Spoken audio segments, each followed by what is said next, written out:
حضرت غلام احمد دہلوی رحمۃ اللہ علیہ، جو حضرت مظہر جان جانا رحمۃ اللہ علیہ کے خادم خاص رہے اور پھر انہی کی جانشین بنے، تو مظہر جان جانا رحمۃ اللہ علیہ کا مزاج تو ہم جانتے ہیں، نازک مزاج تھا۔ تو غلام علی رحمۃ اللہ علیہ پنکھا چل رہے تھے، تو حضرت مظہر جان جانا نے فرمایا غلام علی ہاتھ میں طاقت بھی ہے کہ نہیں، ہاتھ میں طاقت بھی ہے کہ نہیں، ذرا زور سے ہلو۔ اب انہوں نے زور سے ہلنا شروع کیا تو پھر ڈانٹا، لگتا ہے ہوا میں اڑا ہی دو گے،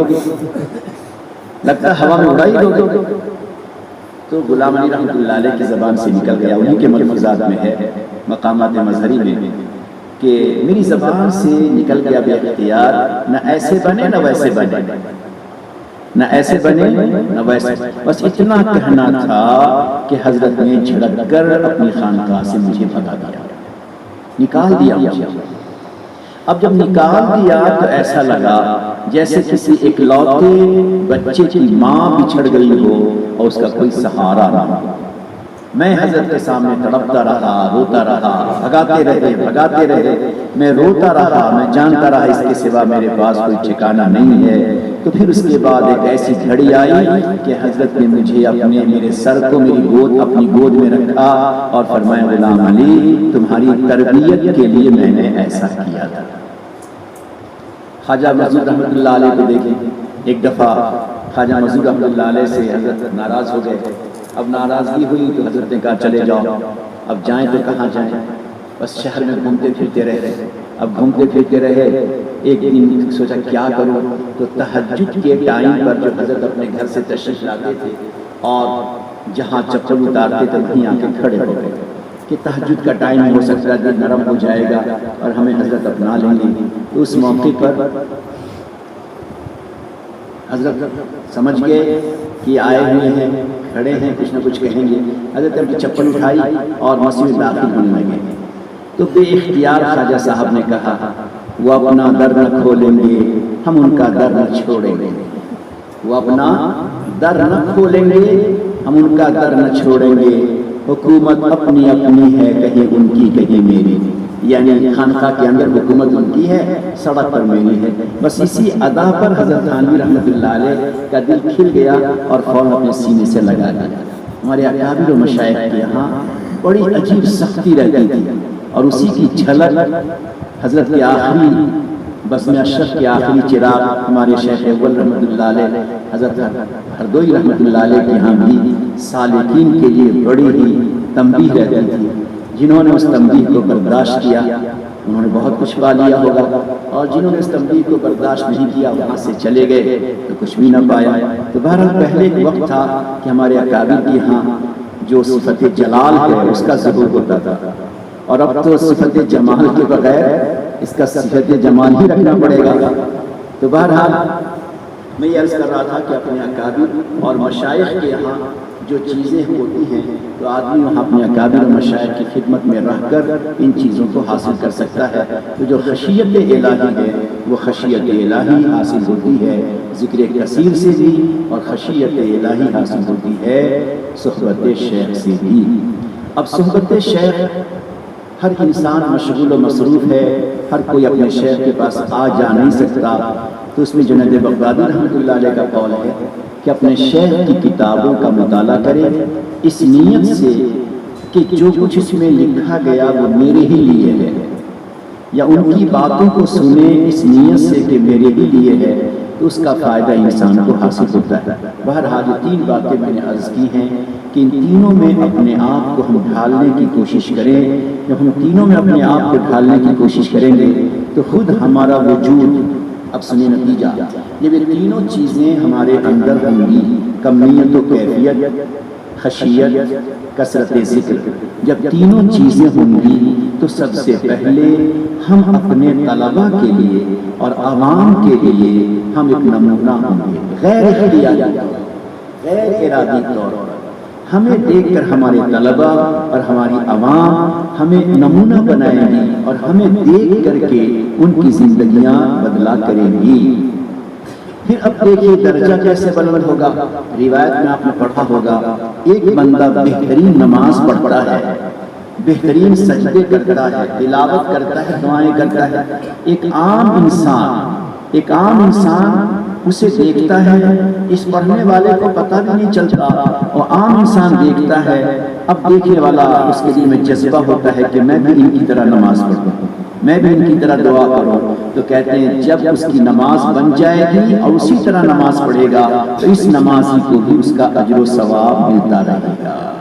اس لیے ہمارے طلبہ کی نماز کا ثواب ہم کو ملے گا، عوام الناس جو ہماری عبادتوں کو دیکھ کر اچھی عبادت کریں گے اس کا ثواب ہم کو ملے گا، تو درجات بلند ہوں گے یا نہیں ہوں گے؟ اس لیے درجات کی بلندی کا بھی ذریعہ ہے۔ تو پہلی گزارش یہ ہے کہ اللہ پاک نے ہمارا آپ کا جو تعارف کرایا ہے ہم اس کے حامل بن جائیں، اس سے متصف ہو جائیں، اپنے آپ کو اس تعارف نامے میں لے آئیں، اور اس کے ساتھ ساتھ کہ ان چیزوں پر عمل کریں گے تو انشاءاللہ تعالیٰ اس کا فائدہ ہوگا۔ اب جو حضرات سلسلہ چشتیہ میں داخل ہوتے ہیں تو سلسلہ چشتیہ کے جو اسباب ہیں ان اسباب کو اچھی طرح سمجھنا اور اس کے مطابق ان معاملات کو کرنا ضروری ہے۔ سرسری کرنے پر سرسری فائدہ ہوگا، اور اس کے کرنے کا جو انداز ہے اس انداز پہ اگر کریں گے تو اس کے فائدے زیادہ مرتب ہوں گے۔ سلسلہ نقشبندیہ میں جو 35 اسباب ہیں ان 35 اسباب میں سب سے بنیادی طور پر 7 سبق ہے جس کو 7 لطیفے کہتے ہیں۔ 7 لطیفے، اس کو ہم دوسروں کو سمجھانے کے لیے پوائنٹ کہتے ہیں، خاص جگہ۔ تو 7 لطیفے ہیں جن 7 لطیفوں کا پتہ مشائخ نقشبند یا مشائخ کسی بھی سلسلے سے ہوں ان مشائخ کو کشفی نگاہ سے، نگاہ کشف سے ان 7 جگہوں کا پتہ چلا تو ان 7 جگہوں کو ذاکر بنایا جا سکتا ہے، ان 7 جگہوں سے ذکر کیا جائے گا تو اس کا فائدہ زیادہ مرتب ہوگا۔ 7 جگہوں میں 5 تو وہ ہے جس کا تعلق انسان کے سینے سے ہے، ایک وہ ہے جس کا تعلق انسان کی پیشانی سے ہے، اور ایک وہ ہے جس کا تعلق انسان کے سر سے ہے، بیچ سر سے ہے۔ سب سے پہلے سمجھیے کہ ایک بائیں طرف جو ہمارا قلب ہے، بائیں طرف اللہ نے ہر انسان کے سینے میں 2 سیاہ نقطے رکھے ہیں جس کو صدیم کہتے ہیں۔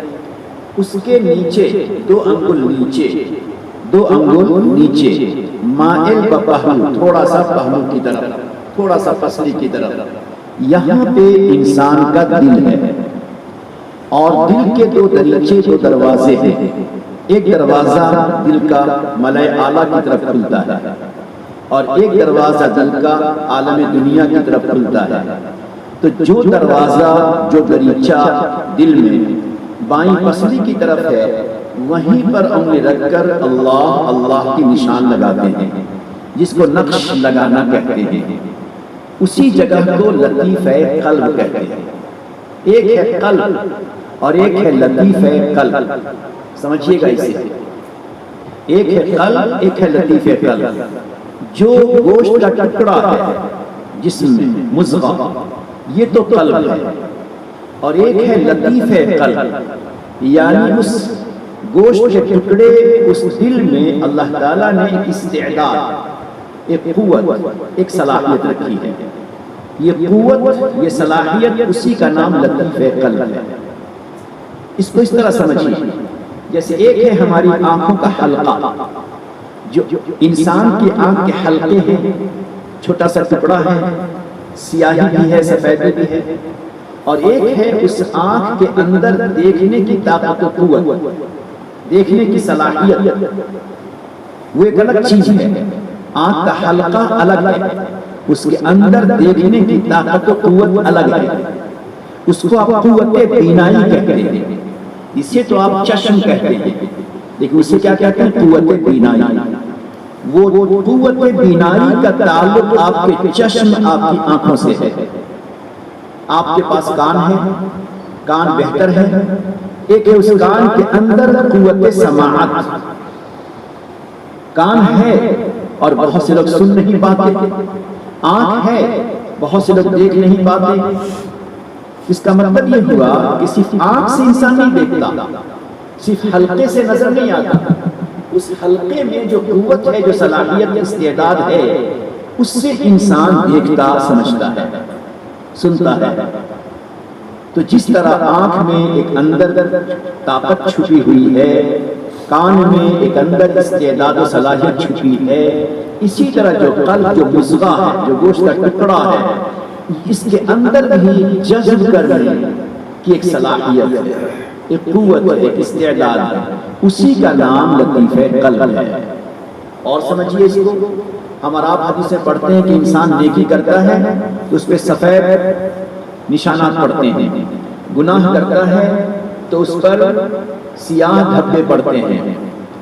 سوال پیدا ہوا کہ بھائی جو گوشت کا ٹکڑا ہے، آپریشن کرتے ہیں، اسے نکالتے ہیں تو اس میں تو کچھ بھی نظر نہیں آتا؟ نہیں، یہ جو اثرات ہیں سفیدی کے، سیاہی کے، نور ایمان کے، اس کا تعلق اصل میں لطیفہ قلب سے ہے، قلب سے نہیں ہے، لطیفہ قلب سے ہے۔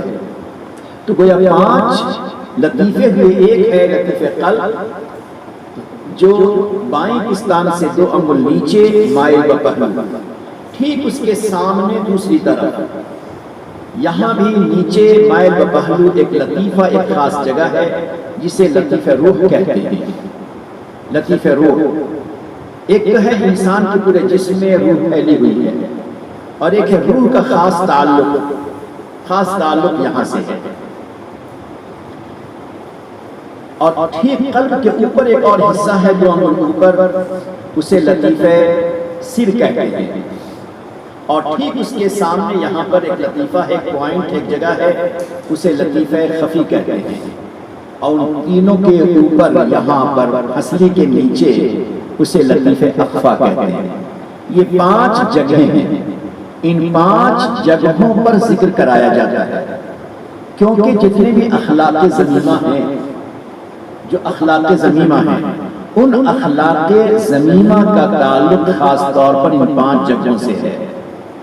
کسی کا تعلق لطیفہ قلب سے، کسی کا تعلق روح سے، کسی کا تعلق، ان 5 جگہوں پر ذکر کے ذریعے، مجاہدہ کے ذریعے، اللہ کی ضربوں کے ذریعے، لا الہ کے ضربوں کے ذریعے، ان 5 جگہوں کے اخلاق ذمیمہ کو جلا کر اسے پگھلا کے ختم کیا جاتا ہے۔ اس لیے 5 جگہوں پر مراقبہ کراتے ہیں، اس کو 5 لطائف کہتے ہیں۔ اور ایک ہے لطیفہ نفس جو یہاں پہ ہے، انسان کے اندر نفس ہے، وہ نفس میں جو خاص طور پہ نفس کا جو محل ہے، وہ محل اس کی پیشانی پر ہے۔ عامت انسان کسی کی پیشانی کو دیکھ کے سمجھ جاتا ہے کہ اس کا مزاج کیسا ہوگا، چونکہ اسی کے نیچے نفس بیٹھا ہوا ہے۔ تو ایک لطیفہ نفس ہے جو یہاں پر اللہ اللہ اللہ اللہ اللہ اللہ کی ضربیں لگائی جاتی ہیں، تاکہ یہ نفس انسان کا ٹوٹ جائے اور امارہ رہنے کے بجائے لوامہ، اور لوامہ بننے کے بجائے اس کا نفس مطمئنہ بن جائے۔ اور ایک ہے بیچ سر سے لطیفہ قالبیہ 7ویں نمبر پہ، جو انسان کا بیچ سر ہے، اس سر پر ایک پوائنٹ، ایک جگہ ہے، وہاں پر ذکر کرایا جاتا ہے اللہ اللہ اللہ اللہ کی ضربیں وہاں پہ لگائی جاتی ہیں تصور کی نگاہ سے۔ علماء سمجھ جائیں گے، تصور کی نگاہ سے وہاں پہ اللہ اللہ کی ضربیں لگائی جاتی ہیں۔ کیوں؟ مشائخ نے اپنے کشفی نگاہ سے دیکھا کہ یہ حصہ وہ ہے کہ دونوں پاؤں سے جتنی نسیں چلتی ہیں، وہ تمام تر نسیں چلتے ہوئے بیچ سر پہ آ کے جمع ہوتی ہیں، اور وہاں سے تشہیق کی طرح اس طرح سے گزرتی ہیں۔ تو ساری نسوں، پورے بدن کا جو خون ہے، وہ خون ان نسوں کے ذریعے سے انسان کے سر اور دماغ تک پہنچ کر یہاں پہ جمع ہوتے ہیں۔ تو انہوں نے کہا کہ یہاں پہ بھی ذکر کرو، تاکہ ذکر کی برکت سارے جسم کے خون کے قطرے قطرے پر بڑھ جائے۔ اسی کو لطیفہ قالبیہ کہتے ہیں۔ جب انسان تصور توجہ کے ساتھ لطیفہ قالبیہ پہ ذکر کرتا ہے تو اس کو ایسا لگتا ہے کہ انگ انگ جسم کا ٹکڑا ٹکڑا یہ اللہ اللہ کہہ رہا ہے۔ حضرت مدنی کے بارے میں ہمارے اکابر دیوبند کی شہادت ہے کہ جب سوتے تھے تو سونے کے عالم میں ان کے جسم کے انگ انگ سے اللہ اللہ کی آواز آتی تھی۔ بلکہ لکھا ہے بعض حضرات نے، حوالہ مجھے یاد نہیں، میں نے حوالہ نوٹ کیا اپنی ڈائری میں، اس وقت یاد نہیں حوالہ، لکھا ہے بعض عارفین نے کہ ایک دفعہ ہم نے حضرت کو دیکھنا چاہا تو حضرت بستر پہ سوئے تھے، بستر بھی اور دیوار سے بھی اللہ اللہ کی آواز آ رہی تھی۔ یہ کب ہوگا؟ جب آدمی لطیفہ قالبیہ پر محنت کرے گا۔ تو ہمیں کم سے کم جو ذکر و مراقبہ کرنا ہے وہ کم سے کم جو درجہ ہے 35 سبق میں 7 سبق جو ہے یہ تو کرنا ہمارے لیے ضروری ہے۔ مگر یہ کیسے کریں گے؟ جب تک بچے کا ایک پارہ یاد نہیں ہوتا دوسرے پارے میں آگے نہیں بڑھاتا، اور استاد سمجھ جاتا ہے کہ اس کا ایک پارہ کیسا یاد ہے۔ اسی طرح سے اگر لطیفہ قالبیہ پر محنت نہ ہوئی تو دوسرے پر کیسے ہم محنت کریں گے؟ اس لیے ضرورت اس بات کی ہے کہ ہم اور آپ اپنے وقتوں کو فارغ کریں، اور فارغ کر کے میں وقت کو فارغ کرنے کے لیے کہتا ہوں، اس کا مطلب نہیں کہ درس یا مطالعہ سے کم نہیں، جو ہمارا خالی وقت ہے، جو خالی وقت ہمارا یوں ہی گزرتا ہے، اس کو تھوڑا سا ہم اپنے اللہ کی یاد میں ذکر میں لگائیں، اس کی برکات، اس کے فوائد بہت زیادہ ہوں گے۔ حضرت خواجہ معصوم رحمۃ اللہ علیہ فرماتے ہیں کہ علماء کو چاہیے کہ جب پڑھانے بیٹھیں تو ایک لمحے کے لیے 5-10 سیکنڈ کے لیے اپنے دل کے لو کو، اپنے دل کے تار کو عرش الہی سے جوڑیں، اور یہ خیال کریں کہ اوپر سے اللہ کا علمی فیضان میرے اوپر، نور الہی کے ساتھ علمی فیضان میرے قلب پر آ رہا ہے۔ یہ تصور جما دیا، اب اس کے بعد پڑھانا شروع کریں۔ پھر درمیان میں آدھے گھنٹے 15-20 منٹ بعد 1 سیکنڈ کے لیے پھر اس کو دہرا لیں، پھر آخر میں اس کو دہرا لیں۔ فرماتے ہیں یہ آپ کا پورا ذکر تجلیات کے ساتھ ہوگا۔ اور پھر آگے فرماتے ہیں کہ ہمارے سلسلے میں غفلت کے سوا اور کوئی دوسری رکاوٹ نہیں ہے، لہٰذا ہم غفلت کے پردوں سے نکلیں، اور اللہ تعالیٰ نے جو ہمیں ایک علمی مقام دیا ہے اس علمی مقام میں ہم آگے بڑھیں۔ اللہ تعالیٰ ان باتوں پر ہمیں آپ کو عمل کرنے کی توفیق عطا فرمائے۔ ایک خاص بات جو ہم نے کل بھی کہی، آج بھی صبح کہی، کہ جب ذکر کریں تو ایک تو ہے ذکر خاص کہ ہم چاہے 12 ذکر کریں، چشتیہ سلسلے کے اذکار کو ہم کریں، یا ہم نقشبندیہ سلسلے کا مراقبہ کریں، ہم اسی میں صرف توجہ کو باقی رکھیں، ایسا نہیں، بلکہ ہر دعا، ہر ذکر، ہر تسبیح، سبحان اللہ، ماشاء اللہ، وعلیکم السلام، جو بھی کہیں اس میں اس بات کا استحضار کیجئے کہ میرے چہرے کا ہر حصہ کہہ رہا ہے، میرے 5 لطیفے کہہ رہے ہیں۔ مشق کیجئے آپ انشاءاللہ، کہیے انشاءاللہ، مشق کریں گے کہ آج سے ہم جو بھی ذکر کریں گے، کھانے کی دعا پڑھیں، پڑھتے تو ہیں ہی، سبحان اللہ پڑھیں گے، وعلیکم السلام کسی سے کہیں گے، تو یہ تو اندر دل کا کہ روح کو صحیح کرنا ہے، اس میں سیکنڈ بھی نہیں لگتا، صرف اس بات کی مشق، الحمدللہ، سبحان اللہ، میں ہی نہیں بول رہا، یہ 5 لطیفے بول رہے ہیں، اور بلکہ میرا پورا جسم بول رہا ہے، تو اس کی کیفیت انشاءاللہ چند دنوں میں آپ خود محسوس کریں گے۔ اللہ تعالیٰ ہمیں آپ کو ان باتوں پر عمل کرنے کی، اترنے کی توفیق عطا فرمائے۔ میں نے سوچا کہ سوال و جواب کی مجلس رکھیں، لیکن وقت زیادہ ہو جائے گا اور دماغ بھی تھکے گا، ہمارا تھک چکا تھا، تو انشاءاللہ کسی اور موقع سے سوال جواب ابھی تھوڑی دیر مراقبہ کر لیتے ہیں، تو ابھی تھوڑی دیر ہم ذکر کریں گے۔ ہاں ایک اور بات کہ درود شریف پڑھیں، درود شریف پڑھیں تو درود پاک اس طرح سے پڑھیں علماء کرام کہ پہلے تصور جمائیں کہ ہم مدینہ پاک میں ہیں، یہ تصور جمائیں کہ ہم مدینہ شریف میں ہیں اور روضے کے پاس قدم مبارک کی طرف بیٹھے ہوئے ہیں، بالکل آمنا سامنا ہے، اور وہاں بیٹھ کر ہم درود شریف پڑھیں۔ تصور جمانے کے لیے پہلے شروع میں چھوٹا درود پڑھیے، صلی اللہ علیہ وسلم، اور یہ تصور جمائیے کہ ہم پورے جسم کے ساتھ درود پاک پیش کر رہے ہیں۔ مثال اس کی، آپ کو کسی سے بڑی محبت ہے، والد سے محبت ہے، کسی بڑے عالم سے محبت ہے، تو آپ کسی کو کوئی چھوٹی سی بھی چیز دیں گے نا تو پورا چھٹ کے دیتے ہیں، جیسے پورے بدن سے آپ پیش کرتے ہو. معمولی سا آدمی آئے گا تو آپ اس کو بھی بڑھا دیں گے، وہی چیز آپ کسی معمولی کو دے رہے ہیں اور وہی چیز کسی بڑے عالم کو دے رہے ہیں، کسی بڑے بزرگ کو دے رہے ہیں، تو آپ گویا پورے بدن سے دے رہے ہیں. دونوں میں بڑا فرق ہے. یہاں بے پناہ اظہار محبت ہے اور یہاں صرف لینا ہے.